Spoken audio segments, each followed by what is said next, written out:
नमस्कार, मी चंद्रकांत शिंदे. शिंदे अकॅडमी या यूट्यूब चॅनलवर तुमचं सर्वांचं स्वागत. या व्हिडिओमध्ये आपण धातुविज्ञान म्हणजेच मेटलर्जी पाहणार आहोत. पहा, धातुविज्ञान हा जो पॉईंट आहे आपण हा 2 व्हिडिओमध्ये कव्हर करणार आहे. हा त्याचा पार्ट 1 आहे आणि हा आपण 4 टप्प्यांमध्ये कंप्लीट करणार आहे. यामध्ये धातूंचे भौतिक गुणधर्म, अधातूंचे भौतिक गुणधर्म म्हणजेच फिजिकल प्रॉपर्टीज आणि त्यांच्या केमिकल प्रॉपर्टीज म्हणजे रासायनिक गुणधर्म पाहणार आहोत. त्याचबरोबर धातूची अभिक्रियाशीलता म्हणजे तो किती रिॲक्टिव्ह आहे ते एक पाहणार आहोत. आणि ह्या धातू आणि अधातूंमुळे तयार होणारी आयनिक संयुगे म्हणजेच आयनिक कंपाऊंड्सचा अभ्यास करणार आहोत. एकूण 4 पॉईंटमध्ये आपण हा व्हिडिओ कंप्लीट करणार आहोत. त्यामध्ये पहिला आहे पहा की धातूचे भौतिक गुणधर्म म्हणजेच काय, फिजिकल प्रॉपर्टीज ऑफ मेटल. आता हे फिजिकल प्रॉपर्टी म्हणजे तुम्हाला दिसतो कसा तो, तर धातू जर तुम्ही कोणताही धातू जर तुम्ही हातात जर घेतला तर तो कठीण असणार आहे बा. तर काही धातू जे अपवाद आहेत त्याच्यामध्ये पारा आहे, गॅलियम आहे, यांचा मेल्टिंग पॉईंट खूप कमी असतो, त्यामुळे ते नॉर्मल टेम्परेचरला लिक्विडमध्ये असतात.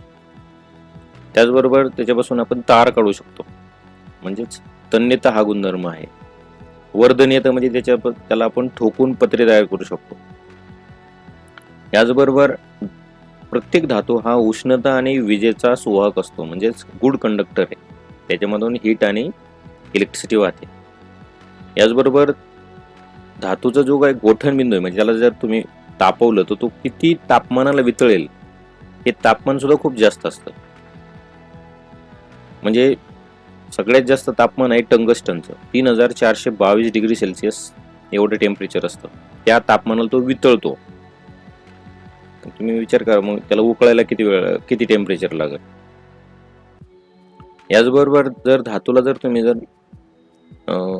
मारलं पहा तर त्याच्यातून आवाज बाहेर पडतो, त्याला नादमयता म्हणतात. याचबरोबर प्रत्येक धातूला चकाकी असते, नॅचरली चकाकी असते आणि ह्या धातूची घनता मात्र उच्च असते. ठीक आहे, म्हणजे त्याची डेन्सिटी खूप जास्त असते. त्याचे जे कण आहेत, 2 ॲटम्स आहेत धातूंचे, ते एकमेकांच्या खूप जवळ असतात, त्यामुळे याची घनता जास्त असते. हेच नॉन मेटलचं जर पाहिलं तर हे धातूच्या उलट आहे.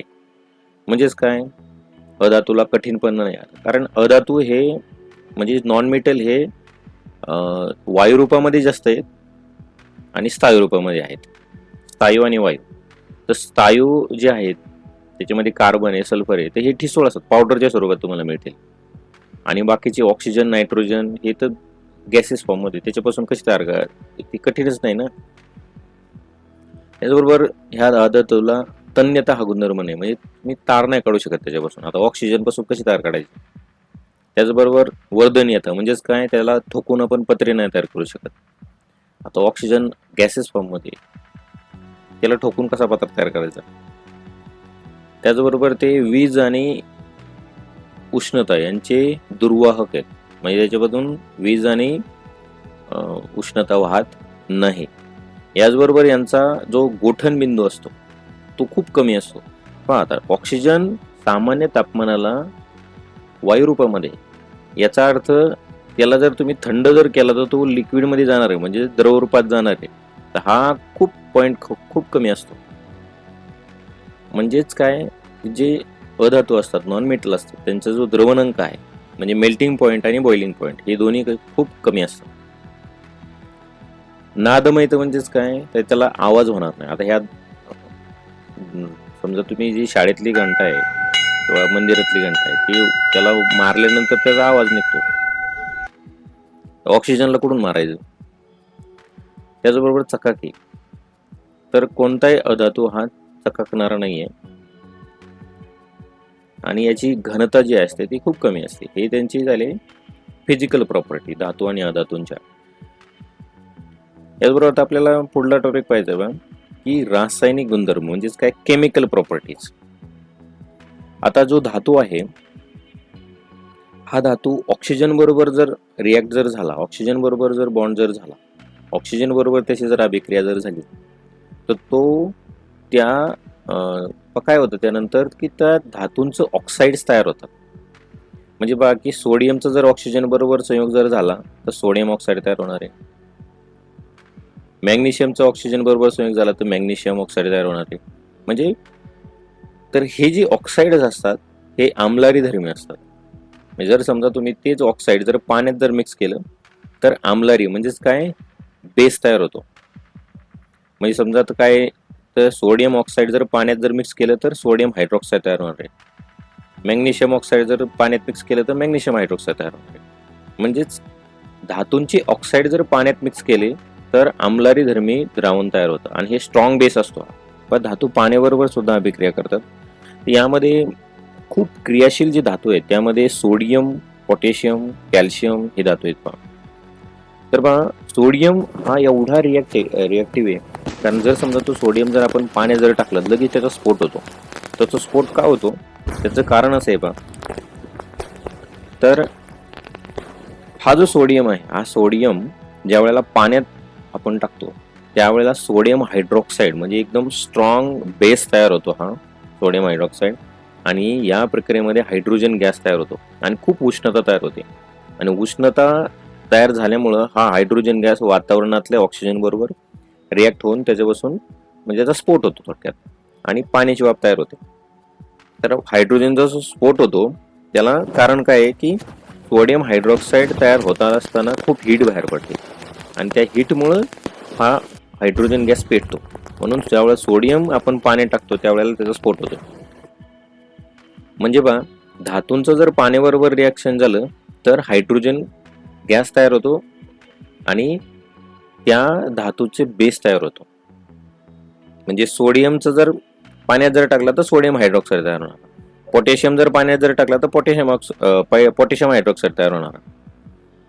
त्यानंतर कॅल्शियम जर पाण्यात जर टाकला तर कॅल्शियम हायड्रॉक्साईड तयार होणार. म्हणजे त्या धातूंचे बेस तयार होतात आणि या प्रक्रियेमध्ये हायड्रोजन गॅस बाहेर पडतो. ॲल्युमिनियम सुद्धा पाण्याबरोबर रिॲक्ट होतो. तुम्ही म्हणाल की ॲल्युमिनियमची भांडी असतात आपल्या घरामध्ये पाण्याबरोबर कुठे रिॲक्ट होतो पण ॲल्युमिनियम हा पाण्याच्या वाफेबरोबर रिॲक्ट होतो. तर ॲल्युमिनियम पाण्याच्या वाफेबरोबर रिॲक्ट होऊन काय होतं पहा ॲल्युमिनियम ऑक्साईड तयार होतो आणि या प्रक्रियेमध्ये सुद्धा हायड्रोजन गॅस तयार होतो. लोखंड सुद्धा पाण्याच्या वाफेबरोबर रिॲक्ट होतो पहा आणि या प्रक्रियेमध्ये सुद्धा फेरस ऑक्साईड किंवा आयरन ऑक्साईड तयार होतं आणि या प्रक्रियेमध्ये सुद्धा हायड्रोजन गॅस तयार होतो. झिंकचं सुद्धा पाण्याच्या वाफेबरोबर रिॲक्ट होतं म्हणजे जस्त आणि या प्रक्रियेमध्ये सुद्धा झिंक ऑक्साईड आणि हायड्रोजन गॅस तयार होतो. पुढला टॉपिक आहे की धातूंची आम्लाबरोबर होणारी अभिक्रिया म्हणजेच ऍसिड बरोबर होणारं रिॲक्शन त्यांचं. तर जे मॅग्नेशियम धातू आहे तो जर हायड्रोक्लोरिक ऍसिड बरोबर रिॲक्शन झालं त्यांचं तर काय होणार आहे पहा तर मॅग्नेशियम क्लोराईड तयार होतो आणि या प्रक्रियेमध्ये सुद्धा हायड्रोजन गॅस तयार होतो. ॲल्युमिनियम सुद्धा हायड्रोक्लोरिक ऍसिड बरोबर रिॲक्ट करतो आणि या प्रक्रियेमध्ये ॲल्युमिनियम क्लोराईड आणि हायड्रोजन गॅस तयार होतो. लोखंड सुद्धा हायड्रोक्लोरिक ऍसिड बरोबर रिॲक्ट होतं आणि या प्रक्रियेमध्ये आयर्न क्लोराईड किंवा फेरस क्लोराईड तयार होतं आणि हायड्रोजन गॅस तयार होतो आणि झिंकचं सुद्धा हायड्रोक्लोरिक ऍसिड बरोबर रिॲक्शन होऊन झिंक क्लोराईड आणि हायड्रोजन गॅस तयार होतो. आता तुम्ही जर पाहिलं तर सगळेच धातू हे हायड्रोक्लोरिक ऍसिड बरोबर रिॲक्ट होत नाही. या प्रक्रियेमध्ये की जसं की कॉपर आहे, कॉपर हा म्हणजे तांबे हा नायट्रिक ऍसिड बरोबर रिॲक्ट होतो आणि यामध्ये क्युप्रस नायट्राइड तयार होतं, नायट्रोजन डायऑक्साईड तयार होतो आणि पाणी तयार होतं. कॉपर हे नायट्रिक ऍसिड बरोबर रिॲक्ट होतं. पुढचा टॉपिक आहे धातूंची अभिक्रियाशीलता म्हणजेच काय रिॲक्टिव्हिटी सिरीज ऑफ मेटल. तर यामध्ये पहा की आपण पाहिलेले की पाण्याबरोबर रिॲक्ट होते, आम्लाबरोबर रिॲक्ट होते आणि ऑक्सिजन बरोबर रिॲक्ट होते. तर सगळ्यात जास्त रिॲक्टिव्ह जे आहेत ते आहेत पहिल्या ग्रुपमध्ये म्हणजे पिरियोडिक टेबलमध्ये जो पहिला ग्रुप आहे तर त्या पहिल्या ग्रुपमधले जेवढे काही एलिमेंट आहेत ते सगळे ह्या पाण्याबरोबर, आम्लाबरोबर आणि ऑक्सिजन बरोबर खूप रिॲक्ट होतात पहा. यामध्ये कोणते आहेत पोटॅशियम, सोडियम, लिथियम, कॅल्शियम हे पाण्याबरोबर, आम्लाबरोबर आणि ऑक्सिजन बरोबर भयंकर रिॲक्ट होतात. त्याचबरोबर पुढचे आहेत पहा की जे मॅग्नेशियम, ॲल्युमिनियम, झिंक म्हणजे जस्त, लोखंड, कथिल आणि सिसे हे जे धातू आहेत ते हे थोडेसे मीडियम आहेत पहा. म्हणजे हे पाण्याबरोबर पण रिॲक्ट होतात, आम्लाबरोबर पण रिॲक्ट होतात आणि ऑक्सिजन बरोबर पण रिॲक्ट होतात. परंतु हे कसे होतात थोडेसे कमी होतात कारण यांच्यापासून आपण काही भांडी पण तयार केलीत पहा. म्हणजे लोखंडाची पण भांडी असतात, ॲल्युमिनियमची पण भांडी असतात, त्यानंतर म्हणजे पत्रे असतात, त्या पत्र्यावर सुद्धा असं पहा झिंकचं कोटिंग केलेलं असतं. जे आपले खिळे असतात, स्क्रू असतात, त्या स्क्रूवर सुद्धा झिंकचं कोटिंग केलेलं असतं. तर हे ऑक्सिजन बरोबर, पाण्याबरोबर आणि ऍसिड बरोबर नॉर्मली रिॲक्ट होतात. आणि जे तांबे, पारा आणि चांदी आहेत, हे जवळजवळ म्हणजे खूप कमी रिॲक्टिव्ह आहेत. हे पाण्याबरोबर तर बिलकुल रिॲक्ट होत नाही, ऍसिड बरोबर सुद्धा खूप कमी रिॲक्ट होतात आणि ऑक्सिजन बरोबर मात्र थोडेसे रिॲक्ट होतात. कारण ह्याला ज्या वेळेला गरम करतो आपण त्यावेळेला हे ऑक्सिजन बरोबर थोडेसे रिॲक्ट होतात, परंतु याची रिॲक्टिव्हिटी खूप कमी आहे. आणि सगळ्यात कमी रिॲक्टिव्ह आहेत ते म्हणजे सोने. आता त्याच्यामध्ये अजून सोने आणि प्लॅटिनम, हे खूप कमी रिॲक्टिव्ह, म्हणजे जवळजवळ हे नॉन रिॲक्टिव्ह म्हणलं तरी चालेल. आणि म्हणून ह्याला नोबेल मेटल म्हणतात सोने आणि प्लॅटिनमला. कारण हे उकळत्या पाण्यात टाका, उकळत्या तेलात टाका, उकळत्या ऍसिडमध्ये टाका, यांच्यावर काहीही परिणाम होत नाही. ऊन, वारा, पाऊस कशाचाही परिणाम होत नाही. आणि म्हणून सोने हा नोबेल मेटल आहे. ठीक आहे. तर ही त्यांची रिॲक्टिव्हिटी पहा, म्हणजे सगळ्यात कमी रिॲक्टिव्ह कोण आहे? सोने. त्याच्यानंतर थोडीशी रिॲक्टिव्ह कोण आहे? तांबे, चांदी, पारा. आणि त्याच्यानंतर थोडेसे मीडियम रिॲक्टिव्ह कोण आहेत? मॅग्नेशियम, ॲल्युमिनियम, जस्त, लोह, कथील आणि सीसी. आणि सगळ्यात हाय रिॲक्टिव्ह आहेत म्हणजे कोणते? मॅग्नेशियम, म्हणजे sodium, potassium, sodium, lithium, calcium, हे आहेत खूप जास्त रिॲक्टिव्ह. आणि हे जेवढे जास्त रिॲक्टिव्ह असणार आहेत तेवढे आपल्याला त्याच्यातून शुद्ध स्वरूपात आणण्यासाठी त्रास देणार आहेत ते. कारण जास्त रिॲक्टिव्ह असल्यामुळे ती शुद्ध स्वरूपात सापडणारच नाही आपल्याला. जे मॅग्नेशियम आहे, ॲल्युमिनियम आहे, झिंक आहे, लोह आहे, कथील आहे, हे तुम्हाला नॉर्मली बॉन्डिंग सापडतील. म्हणजे समजा आपल्याला काढायचं असेल जमिनीतून, हे शुद्ध स्वरूपात जर काढायचं असेल तर सगळ्यात अवघड कोणते असणार आहेत? तर सोडियम, पोटॅशियम, लिथियम, कॅल्शियम. कारण हे खूप रिॲक्टिव्ह आहेत, हे तुम्हाला शुद्ध स्वरूपात कुठंच सापडणार नाही. मॅग्नेशियम, ॲल्युमिनियम, झिंक, लोह, कथील, शिसे हे सुद्धा बॉन्डेड असणार आहे कशाला तरी.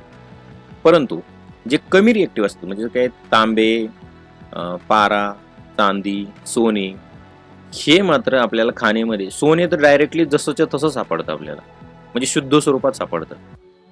म्हणजे ते त्याला कलेक्ट करायचं आणि डायरेक्ट गरम करून त्याच्यापासून बिस्किट तयार करायचे, बस एवढं सिंपल असतं. त्यानंतर तांबे आणि जो चांदी आहे हे पण जवळ थोडेसे बॉन्डेड असतात ना, ऑक्सिजन बरोबर थोडे बॉन्ड होतात ते. आणि ह्यांना थोडंसं नॉर्मली जरी गरम केलं तरी पण दिलं की ते शुद्ध होतात. मग सगळ्यात जास्त त्रास देणारे कोणते? तर मॅग्नेशियम, ॲल्युमिनियम, झिंक, लोह म्हणजे लोखंड, कथील आणि शिसे, हे थोडेसे त्रास देतात. आणि सगळ्यात जास्त त्रास देणारे असतात पोटॅशियम, सोडियम, लिथियम आणि कॅल्शियम. हे शुद्ध स्वरूपात पहिली गोष्ट म्हणजे मिळणारच नाही तुम्हाला, कारण खूप रिॲक्टिव्ह येते. आणि मिळाली तरी पण यांना खूप इलेक्ट्रिसिटी, खूप हीट द्यावं लागते, त्यावेळेला ते शुद्ध स्वरूपात आपल्याला येतात. यानंतरचा शेवटचा टॉपिक आहे आयनिक कंपाऊंड आणि त्यांचे गुणधर्म. आता बघा की जो मेटल आहे ते मेटलच्या शेवटच्या कक्षांमध्ये एकतर 1 इलेक्ट्रॉन असतं किंवा 2 असतात किंवा 3 असतात. आणि जे नॉन मेटल आहे त्यांच्या शेवटच्या कक्षांमध्ये एकतर 4 इलेक्ट्रॉन असतात किंवा 5 असतात किंवा 6 असतात किंवा 7 असतात. तर काय होतं की त्यांची द्विक किंवा अष्टक स्थिती पूर्ण करण्यासाठी त्यांना इलेक्ट्रॉन देण्याची किंवा घेण्याची गरज असते. आता जे मेटल आहेत ते मेटलच्या शेवटच्या कक्षामध्ये 1 किंवा 2 किंवा 3 असतात, तर हे एक्स्ट्रा इलेक्ट्रॉन असतात, त्यामुळे ते देतात कुणाला तरी.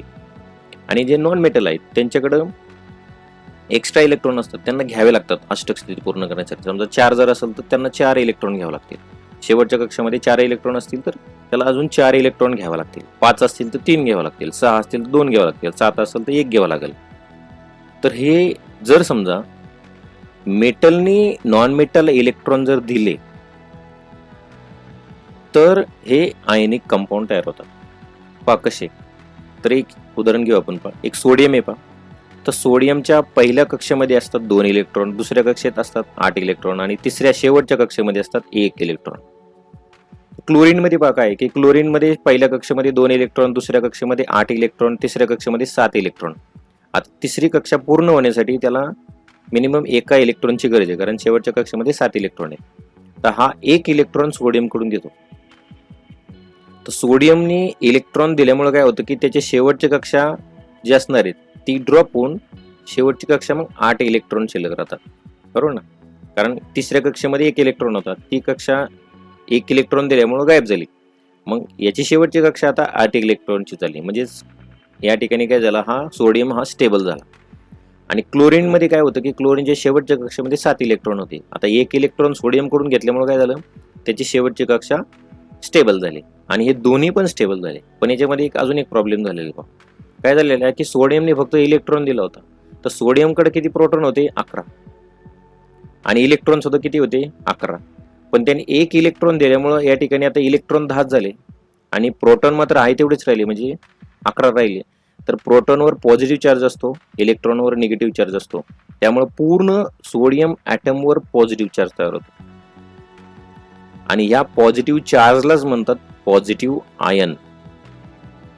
इकडे क्लोरीनच्या बाबतीत काय होतं की 1 इलेक्ट्रॉन घेतल्यामुळं क्लोरीनकडे प्रोटॉन किती होते, 17, परंतु इलेक्ट्रॉन सुद्धा 17च होते आणि प्रोटॉन सुद्धा 17च होते.